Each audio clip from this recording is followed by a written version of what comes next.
Hello, this is Anna Imagination, and this is Politics and Economics for Tired but Practical People. We're going to be delving deep into politics. Now, before we get started, I want to make it very clear. I belong to the self-governed party of ethical law and natural order. What this means is I am in the service of Mother Nature and am her little bitch. It means that she is so obsessed with equilibrium, and she is, physics says so, that if I stray even a little bit away from the equilibrium, she makes my life a living hell with karma. So I do everything she says, which is logical, mathematical, and physics-based. So instead of ethically arguing over which of the political positions is better, because I'm just going to set that over there, I have realized and decided that the 12 ethical stages of perspective growth, as outlined by Mother Nature, is my superiority, is who I answer to. And these are outlined on my website if you want to take a look at it. But I am of the self-governed party of ethical law and natural order. I do not cater to any political anything. So we're going to talk about politics. When I get into this, it is with the understanding that you've got to figure out what you feel is right for you. So before we begin anything, I really want to emphasize the preposition for you. Every time we use the sentence, what is right or what is wrong, there is a preposition that the human language has dropped, and that is for you. So when we say what is right for you or what is wrong for you, and it's because I hope you are not in earshot of a loud asshole, because ethics is an opinion. What is right and what is wrong is an opinion, and it changes according to the 12 ethical stages, almost like clockwork. It's quite predictable. A lot of people get stuck in an ethical perspective and they don't grow. And every ethic has a list of 4 categories to it. The 4 categories is what they indulge on, what they avoid due to fear or discomfort, what they prioritize, what they value, and they all have their own lesson to learn. The lesson is almost the same and has a formula to follow. But most people are unaware of these things. Most people just are very passionate about what they indulge in, what they prioritize, and what they value. Now, what they indulge in, what they prioritize, and what they value is 100% a reflection of their ethics. And over time, these ethics have evolved into political parties. The political parties each have their own long history to them, and they evolve and they change over time. A great example of this is libertarianism. Libertarianism began, I believe, 200 years ago. I read the book Libertarianism about 30 years ago, so I'm trying to remember data from a 30-year-old book, so bear with me here. I believe according to what I read 30 years ago, it was a 200-year-old political concept that was around the 1700s. And then it changed meaning, and it went from meaning free, which is liberty, free, to republican, highly orthodox. So the word got borrowed by Republicans for a while to mean the opposite of free and was more strict orthodox. And then it shifted over to a more liberal definition with Democrats. And then it shifted again, compliments of Ayn Rand, over to a freedom-based libertarian movement again. And to be honest with you, I don't know where it is today. It's probably still shifting. This is very, very common. Another political party that did this a lot was the Republican Party. The Republican Party used to mean for the republic, for the people, by the people. And it used to be similar to libertarian, the concept that it was not anti-government, but it had its own It's basically what it is now is not at all what it was then. And it evolved.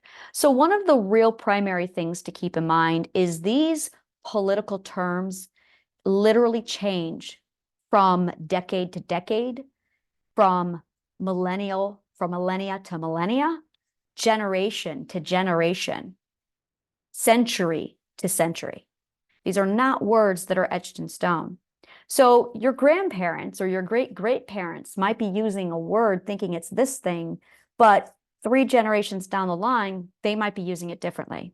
You could be reading a book published 60 years ago, and it will mean one thing, but today in its usage, it means another. This is one of the reasons why I am not part of any of these political parties, is because they are that unpredictable and they move way too much for my taste. So the reason why you need to know about the terminology used is because when you hear the phrases and the terms used, it's important to ask yourself, who is speaking them? How old is the person? What region are they coming from? Because political definition changes based upon a region of a person, all of this. And you could go into one area that's south of the Mason-Dixon line, and what they define as some of these terminologies is going to be very different than what someone north of the Mason-Dixon line is going to define them as. So keeping this in mind is really important when you are trying to figure out where you belong ethically. So today, the priority of the Republican Party is very much, and this is just based off of what I've seen, so it is my opinion, is a what's in it for me. And it's very much a focus on taxing the rich to give to the poor. You could almost say that it's a Robin Hood mentality, where it's very much a focus on increasing, or it's basically lowering taxes. And the problem is now we're messing around with the economy. And this is where a lot of politics, and here's politics and here's economy. And this is the problem, is when you start twisting all the knobs in the economy, there's a whole lot of consequences.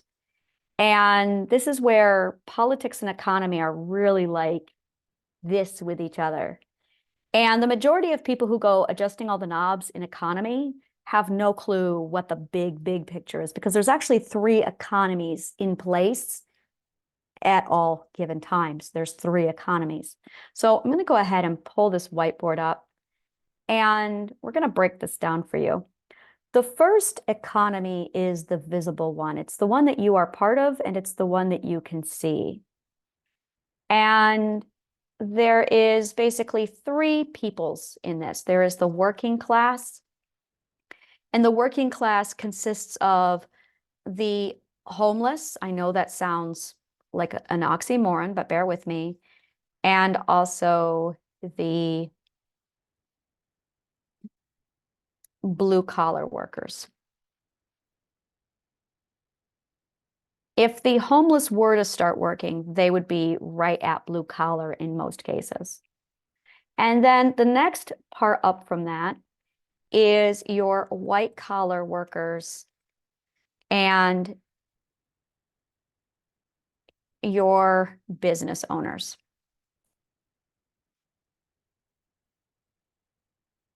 And then up from that, you have your government office. And people believe this is your entire economy. This is wrong. Government could be literally is anywhere from the president to teachers. This is wrong. This is the visible economy that you're looking at. The next economy is the part of the economy that is invisible, that most people do not know about. The invisible economy is where corporations,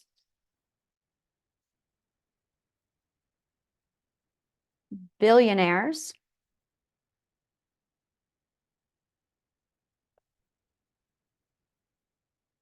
and entrepreneurs live. And I'll be blunt, this is where I am. We actually live outside of the economy, the economic system, because we live in the invisible economy. Now, the invisible economy has a lot of control over this economy because people in this economy understand this economy. People who live in this economy have no clue about this economy. And as a result, these people make a lot of choices that affect only this group. These people make choices that affect this group. But then these people tend to twist knobs that affect this group. And then these people feel the effects of the knob twisting of these people, and then they blame these people. But these people are unaffected by these people because these people live outside in the invisible economy. The other economy is the global economy. And this is where we see a lot of things happening. And this is relevant to politics, but I'm going to show you this here. So then you've got global economy. Now, we saw the workings of the global economy when COVID happened. And I worked in logistics at the end of COVID. So I got to see what happened when I, as a purchasing manager, ordered things from China. And then they said things like, okay, so our 6-week shipment's going to be there in 3 months. But when it gets there in 3 months, we are going to have to circle Manhattan for about 3 months. True story. And we're not going to be able to actually make the delivery for 6 months. Why is the cargo ship circling Manhattan for 3 months? Because they don't have the space or the staff to hire logistics to transport it from point A to point B, point A being Manhattan, point B being the Bronx. And also, they did not have the staff to do the inspections, to unload the ships. So as a result, they were 3 months backed up because of the COVID problem. That's the kind of stuff that you have with global economy. Now, this wasn't happening in New York City. This was happening all over the world. So a 6-week trip was now taking 6 months because we had staffing issues all over the world. We would have a ship go from China over to India to pick up something along the way. Or we would have, oh my God, the nightmares. We would have 3 different cities in China, and we would have to synchronize the delivery of all 3 items onto the cargo ship at the same time.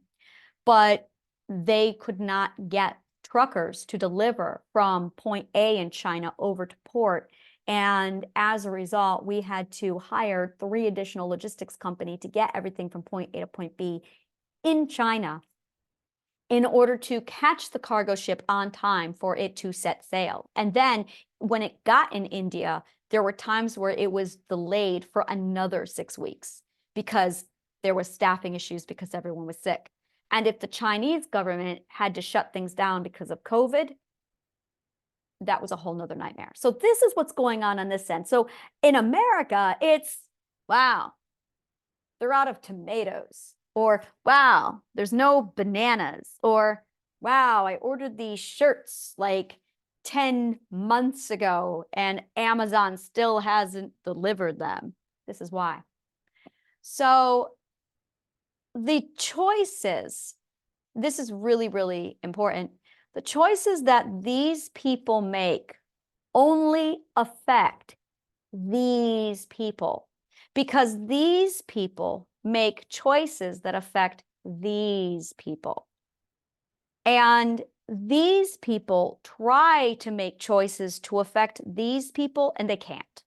And these people try to make choices to affect these people, and they can't, because these people live inside a completely different economy than everybody else.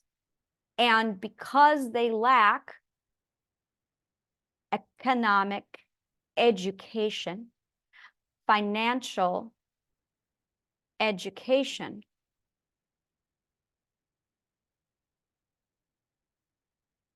as a result, these people are not making the decisions to encompass their own economy. So that's one of the things to keep in mind while we go over politics here. So when it comes down to politics, it's really the question of the ethics, the economy, and prioritizing world problems. And that's really it. They want to prioritize world problems. The problem is they lack education. We're going to keep coming back to this. You're going to notice a theme is they're lacking education. So the conversation, the education of any of these subjects is called sociology. Sociology is the study of society and human behavior. But the subject really, if it's not partnered with the right sciences, it's not very good, which we've seen many times before because basic education is not good. So basic education is very poor. Now, because basic education is very poor, it's a waterfall effect. It means that people are not studying economics. People are not studying finance. People are not studying sociology. When people do study psychology, they're not studying psychology. No one is studying philosophy. The right people are not studying mathematics. So as a result, there's a lot of people who are not studying the subjects necessary to make the appropriate decisions. And it all keeps coming back to the basic education is very poor. Guess who makes that decision? These people. So because these people are making this decision, this is not going well. This is what happens when you have these people making the decisions for this economy. And as a result, this is faltering and literally it's collapsing.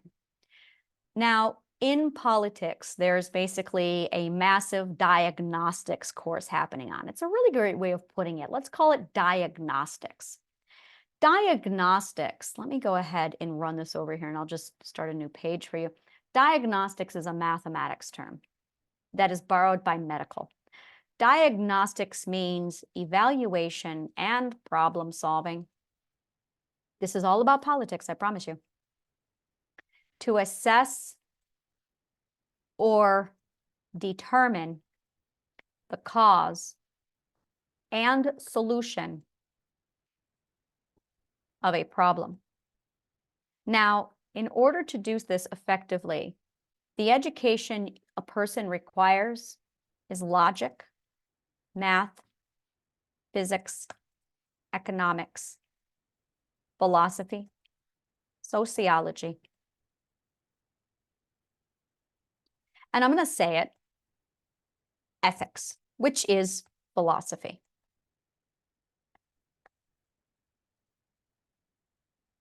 So these are the subjects that a person must study in order to even be able to see a big picture to diagnose a situation properly. So what's going on is you've got all these world issues, and underneath all of these world problems, you have people trying to figure out. And the number one people trying to figure out is politicians. Now, here's where all the chaos gets to be noisy. The people are trying to figure out the ultimate question, what is wrong with the world today? This is the question that's been posed. Now, I have analyzed this question using all of these skills and then some. I took all of these subjects and a lot more besides, and I have answered this question. But we're going to break this question down. What is wrong with the world today? Well, you have people who are inside of this little spot here trying to figure out what is wrong with the world today. But they have basic education, which is very poor. They lack the study of economics, financial education, sociology, philosophy, mathematics, ethics, and as a result, they're not able to figure out what is wrong with the world today. I am a firm believer that the problem with the world today is education.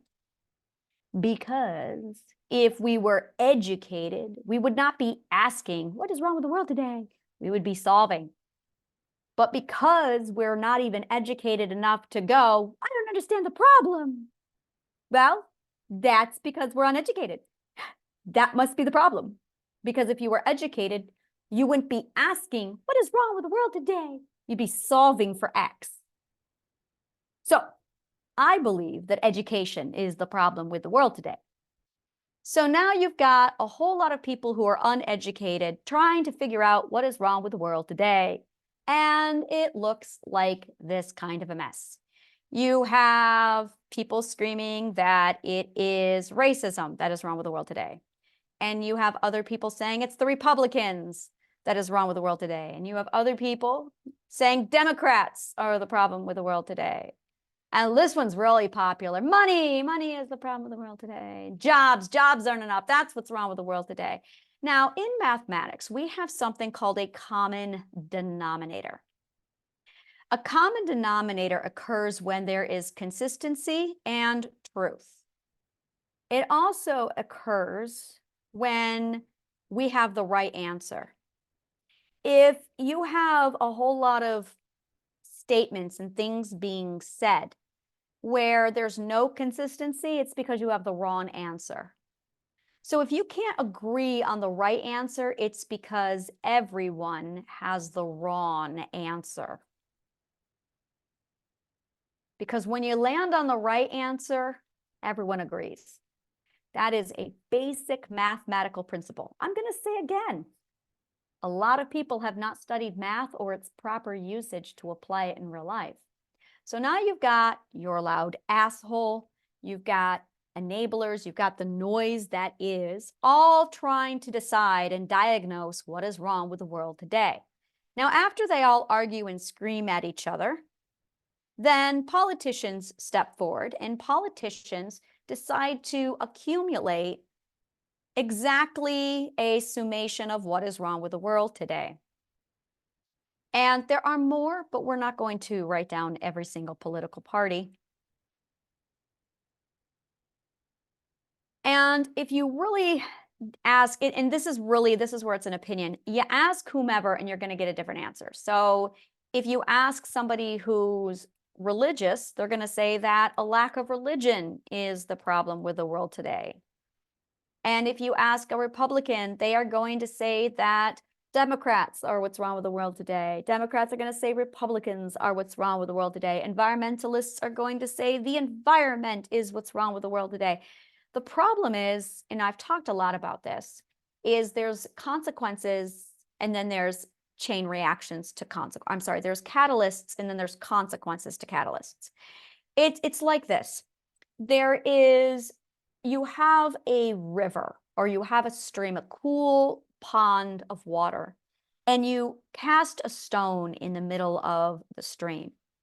And when you cast the stone in the middle of the still water, then that stone is going, and I'm going to go ahead and go all out here. I'm going to this is the stone. So you throw the stone into the water, and what ends up resulting is ripples. And the ripples are what we're going to look at. Now, the ripples are what is referred to as the catalyst. As the consequence. And the stone is the catalyst. And these ripples are very much like a tsunami. We're going to use this as an example. You have a tsunami. Now, if you don't know, tsunami is a large tidal wave that completely goes inland. But a tsunami is a consequence. A tsunami is a consequence to an earthquake. The earthquake is the catalyst. So the earthquake goes out, and as a result, the tsunami occurs. Now, a lot of people only see the tsunami. Other people only see the earthquake.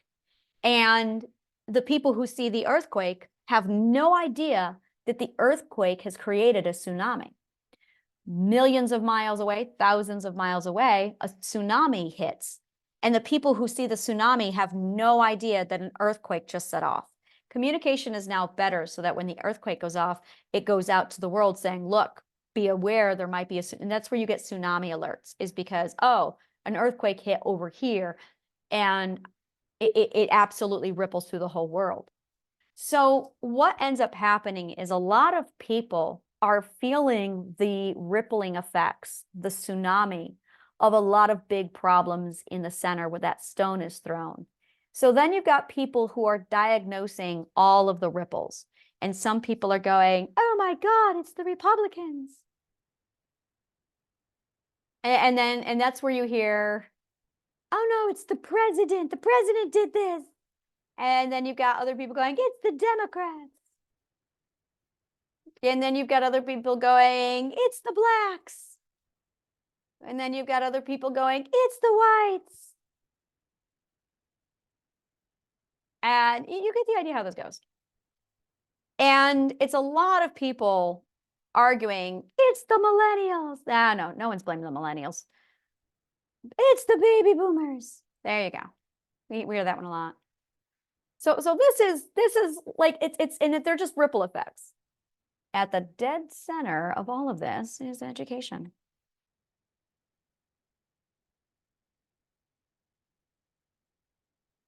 When you have poor education, you can't see that you're looking at a ripple. And so now it becomes a hierarchical war between the Republicans over here going, okay, but here's the thing. The Republicans, they have their face agenda, and then they have the hidden agenda. I'm not going to pretend I know what they are. I don't. I do not follow politics because I don't play that game. Because as soon as you play the game, they get the power they want. That's how power works. The Democrats are over here and they have a face agenda and they have a hidden agenda. Now, both of their agendas are the same. They want to be in charge. They want, well, they want the power to make change, to improve the world. I'm not going to get into that. But that is it ultimately, is they're now stepping in and they are now making all of these statements to determine what it is. What is going on? Okay, I locked this and I have, okay, there we go. Oh, I did not know I could do that. Fascinating. All right, there we go. So there you go. You've got groups over here. And what it is it's literally choosing sides, figuring out which of these candidates is going to promote your cause the most. And I don't play this game. I just don't play this game. So I cannot sit there and tell you the difference between a Democrat and a Republican. I know that as far as the Republicans go, they are third ethical perspective because I studied that. The third ethic is very much the what's in it for me. And the Democrat, their agenda is laws to control people, which is why gun laws are such a big deal.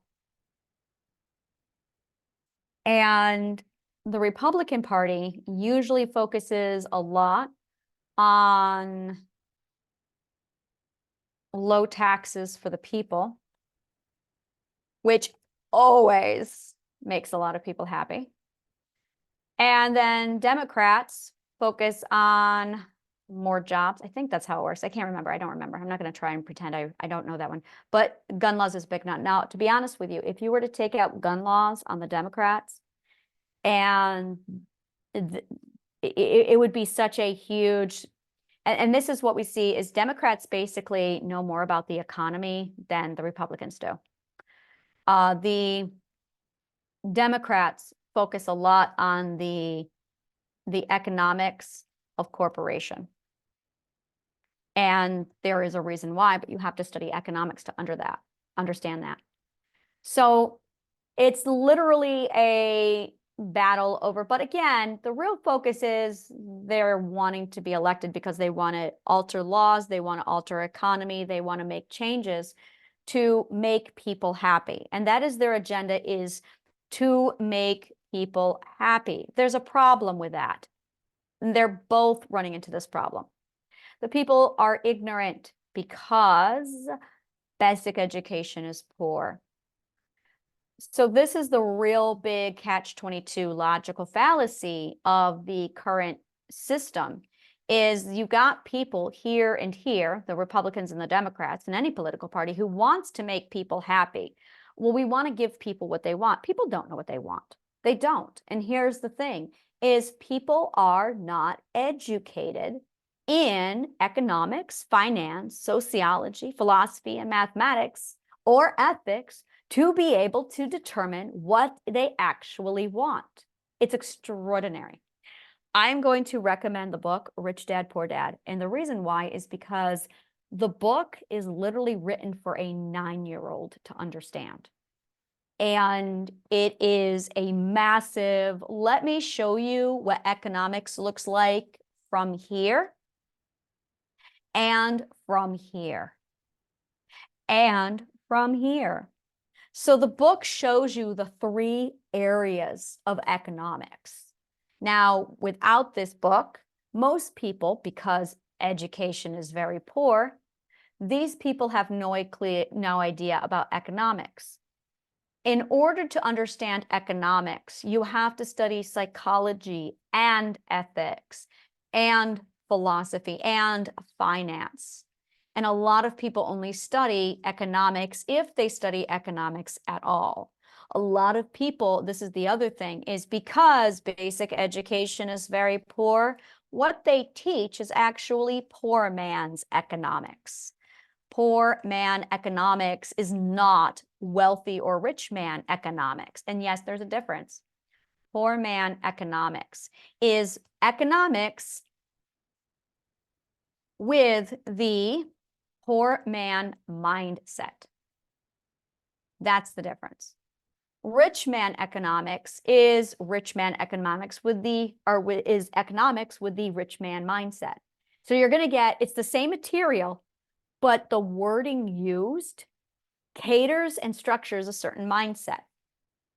So it's really interesting to see this. When you are delving into the world of politics, it's really an ultimate question of what is your ethics? We're going to go ahead and cover this because this is where the 12 ethics really break down everything for you. The first ethic is courage. Remember, I told you you have indulge, avoid, a priority, a value, and a lesson. So the first ethic, they indulge on comfort. They avoid vulnerability. They prioritize mother or mother. They prioritize mother. They value comfort and mother. I should say mother's opinion. And the lesson they need to learn is vulnerability, is courage, to be vulnerable and leave mother's side. That is the first ethic. The second ethic is vulnerability. They indulge on adventure. They avoid comfort. They prioritize adventure and the head of the household, or also the tribal leader.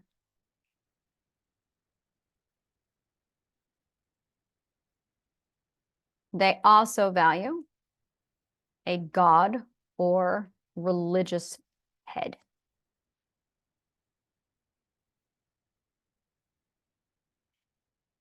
They value the opinions and beliefs of the head of the household. And the lesson they need to learn, that comfort and self-regulation is required with adventure. That is the second ethic. The third ethic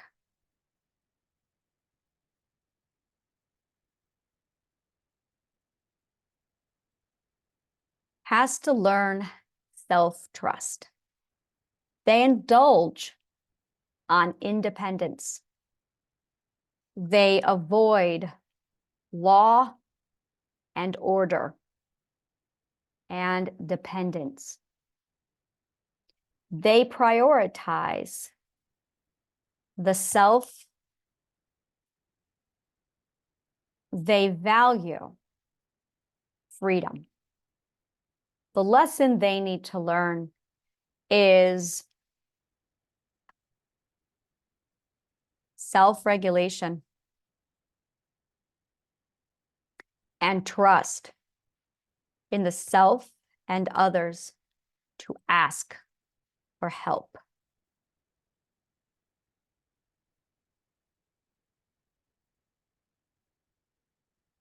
The fourth has to learn self-control. Their indulgence is law, rule, and order. They avoid responsibility, blame, accountability, actually. Let's change that because responsibility is not the same as accountability. They avoid accountability, decision-making. They prioritize law, rule, and order. They value law, rule, and order. And the lesson they need to learn is self-law, self-rule, and self-control with self-order. Now, if they fail to learn these lessons, there's a consequence to each one of them, and we're going to cover that in just a moment. Two more. In the fifth ethic, they have to learn accountability. They indulge in the power of choice. They avoid being told what to do. They prioritize their power of choice. They value their power of choice. The lesson they need to learn is that their choices lead to consequence that can and does hurt others. And the last one, well, there are 12 total, but we're only going to do the 6, is the sixth ethic. The sixth ethic has to learn self-value. They indulge on helping others. They avoid preserving the self. They prioritize helping others. They value the voices of others. The lesson they need to learn is that they are as valuable as others, and that valuing the self does not harm others. So now we're going to go through these, and there is a consequence for each of these if they are not followed. The first one, if these are not followed, what results is over cleaning. Let's do, is it a consequence? Let's do if derailed. That's a great topic. If derailed. If they don't learn the topic or if they get derailed, then what you end up with is over cleaning and dependent adult child with possible addictions.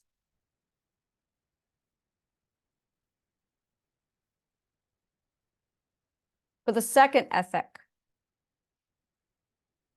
if derailed, so if they don't learn the lesson,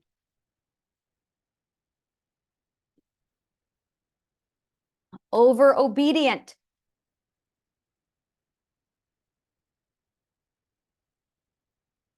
too dependent on head of household and religion.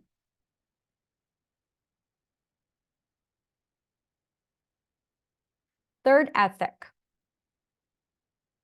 if derailed, too selfish, narcissistic, abusive. Violent.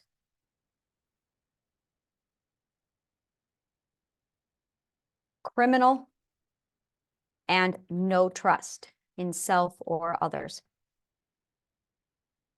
Fourth perspective. This one's going to be really familiar with a lot of us. If derailed, too controlling, projecting laws, rules, order, and enforcement on others. With violence, if necessary.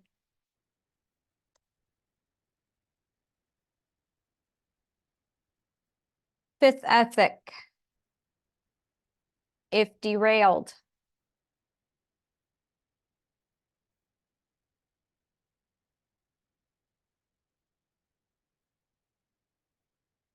choices made that significantly harm others without remorse, regret,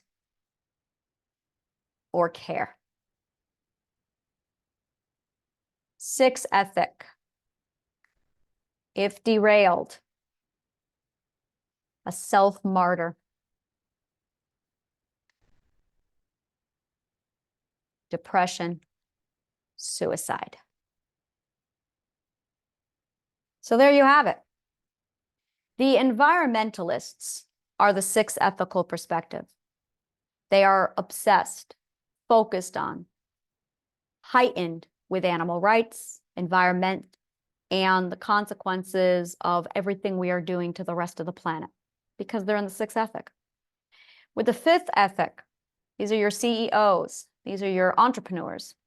They pretty much have left the world to itself, and they're busy making their own choices and figuring out what they can do, literally, if you go back over here, from this space, which they've created their own economy that lives almost, well, no, it's very, very dependent. It's actually very, very healthy because this makes jobs for these people. And that's a really big piece of it. Also, philanthropists are up here. So a lot of people up in the invisible economy actually do a lot of really good for this economy. It is these people right here that are really fucking up a lot for these people down here. And then go away. These people here blame these people up here for what they're doing, and these people are so ignorant because basic education is so poor that they don't know how economy works. We're going to be covering that later.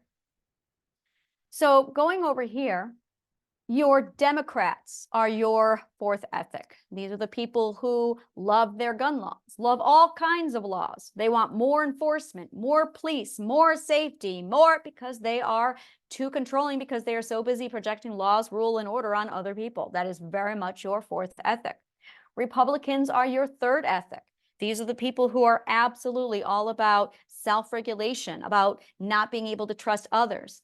They will lie and do and say whatever the hell they need to say to be loved and adored by the people. So they promise the people whatever the fuck the people want. And every time they do, they go right for the taxes, the government. And what did I just say? I believe I said something to the effect of, these people right here will fuck with this economy, screw these people over, and then blame these people for it. And providing a poor education so they can lie. The second ethical perspective might be where you are. A lot of housewives get stuck right here. A lot of housewives get stuck here, where they are absolutely derailed, they are too obedient, they are too subservient, and they are too dependent on the head of the household and the religion. In most cases, the head of the household is your third ethical perspective or the fourth ethical perspective. In almost every case, the head of the household is the fourth ethic or the third ethic. If you have an abusive, narcissistic ex-husband, he was a third ethic. If you had a controlling husband who loved projecting his rules on you, you had a fourth ethical husband. The first ethical perspective is where we see that over-cleany, dependent adult child with possible addiction who struggles with letting go of their mother figure. One of my dear friends said the other day to me, Norman Bates, was he first ethic? Yep, that's first ethic. Norman Bates was first ethical perspective. That is a great example of the first ethical perspective. An extreme example of it, but an example nevertheless.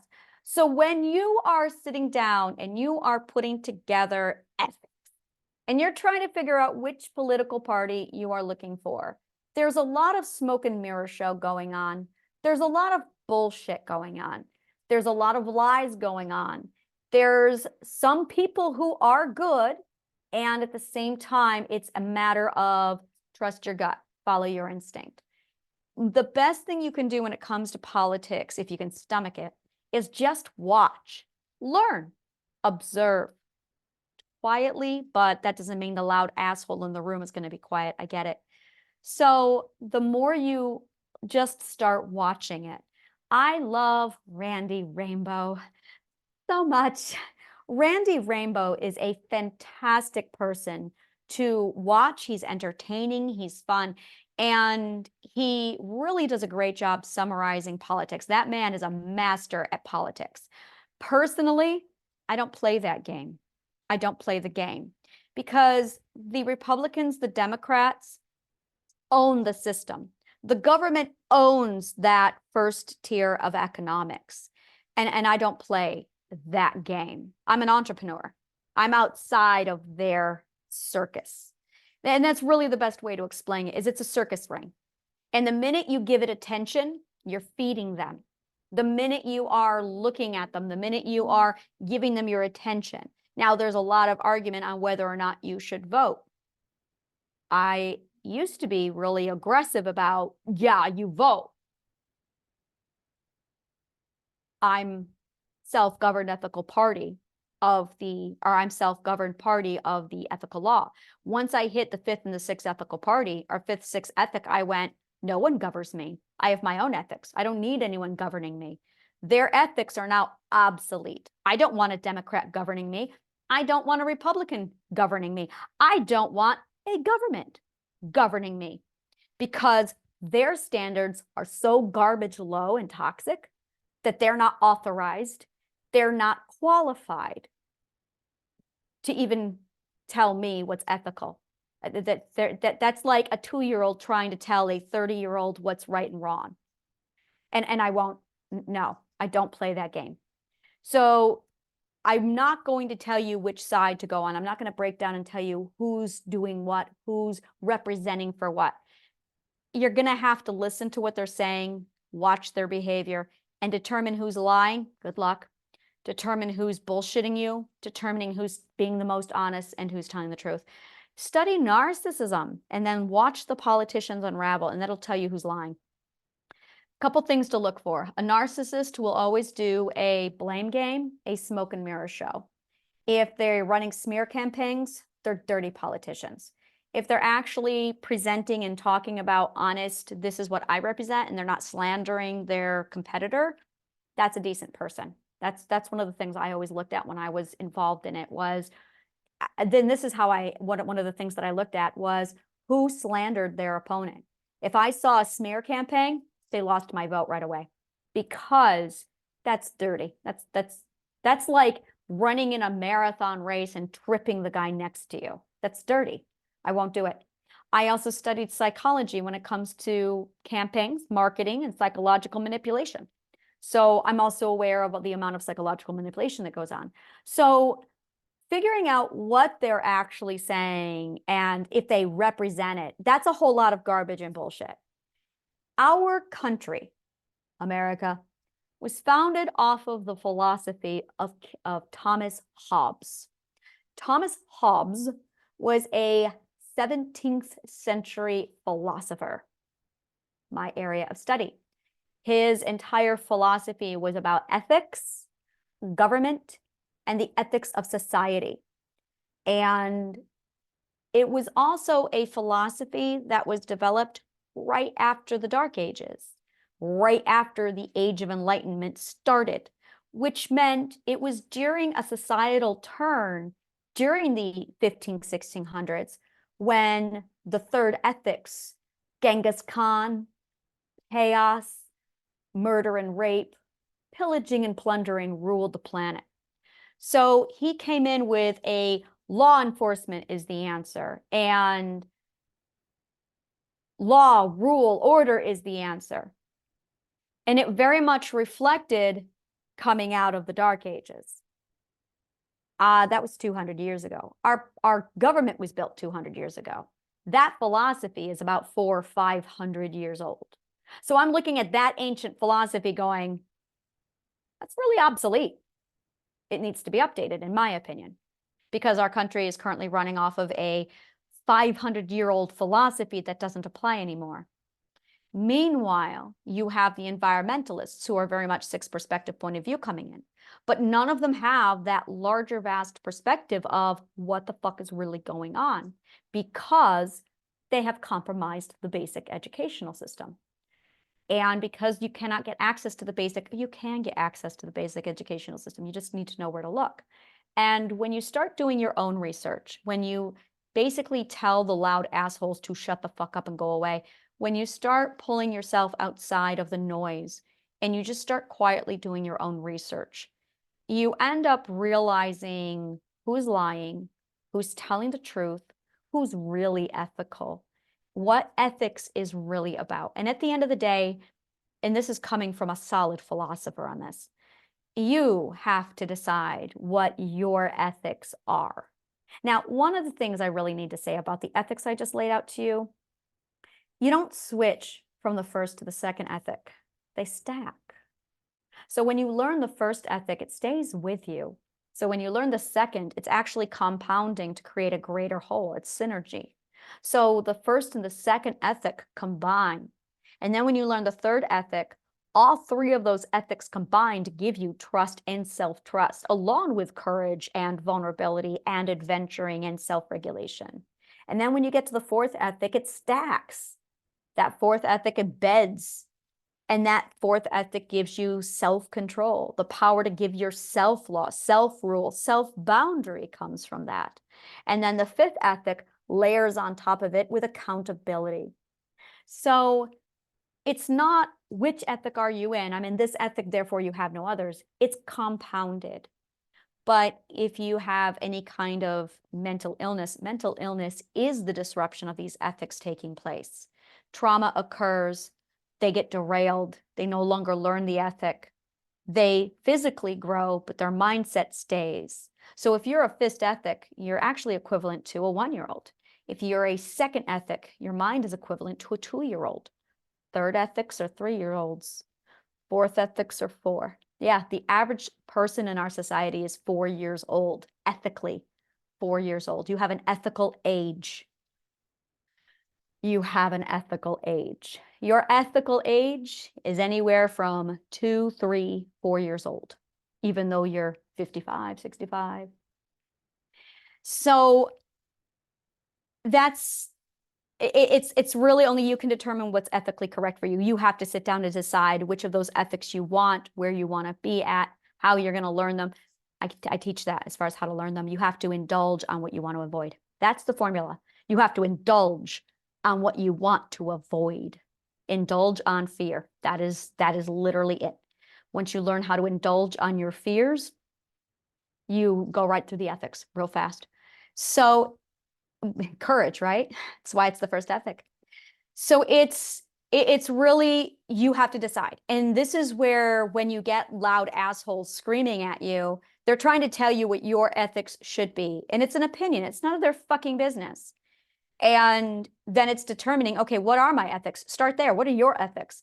And then decide if somebody's ethics are matched to yours. How do you feel about lying? How do you feel about responsibility? How do you feel about accountability? How do you feel about prioritizing other people? What's important to you? Are you a pacifist?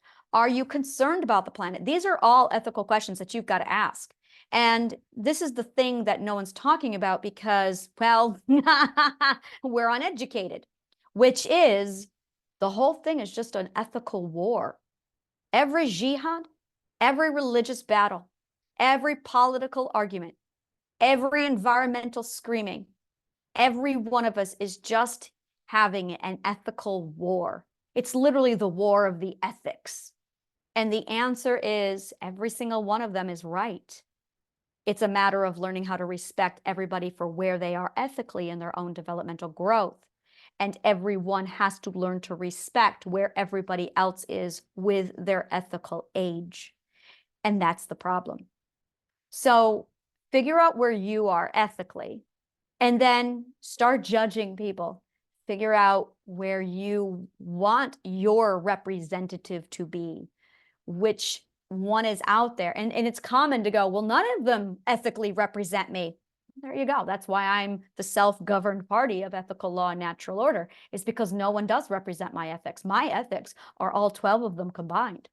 And last I saw, I've got a bunch of third perspectives and fourth perspectives to choose from. And I'm going, well, you're both unethical fucks. No thanks.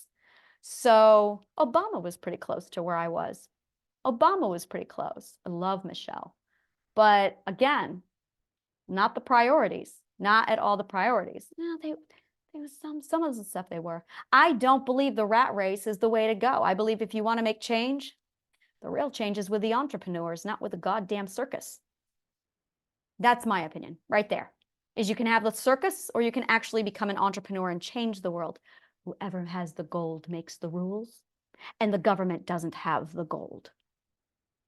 So you really want to make a difference, don't go to the circus. But again, it's up to you. What's your ethics? Figure out where your ethics are, and then figure out who most likely represents your ethics and go from there. So that's politics introduction. We're going to probably next go into economics. We're going to go into social issues. We're going to talk about racism. We're going to talk about everything in a very calm, simple manner and break it all down for you. So thank you so much, and may the kindest of words always find you.